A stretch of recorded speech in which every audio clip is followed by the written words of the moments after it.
नमस्ते प्रणाम। हम खेसारी लाल यादव और हम आ रहल बनी भाटपारा कलकत्ता यानी 27/4/2026 के रउआ सबके बीच में यानी कि कल हम आ रहल बनी भाटपारा कलकत्ता में अपने अमित गुप्ता जी खातिर जेकर चुनाव चिन्ह 1 नंबर पर बा।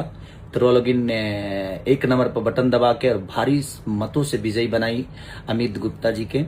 तो कल हम 3 बजे भाटपारा कलकत्ता रउआ सबसे मिले आ रहल बनी। त अपन प्यार और आशीर्वाद अपने भाई और अमित भैया को दीजिए। Love you all, thank you, love you Calcutta. नमस्ते प्रणाम। हम खेसारी लाल यादव और हम आ रहल बनी भाटपारा कलकत्ता यानी 27/4/2026 के रउआ सबके बीच में यानी कि कल हम आ रहल बनी भाटपारा कलकत्ता में अपने अमित गुप्ता जी खातिर जेकर चुनाव चिन्ह 1 नंबर पर बा। तो रउआ लोगिन 1 नंबर पर बटन दबा के और भारी मतों से विजयी बनाई अमित गुप्ता जी के। तो कल हम 3 बजे भाटपारा कलकत्ता रउआ सबसे मिले आ रहल बनी। त अपन प्यार और आशीर्वाद अपने भाई और अमित भैया को दीजिए। Love you all, thank you, love you Calcutta.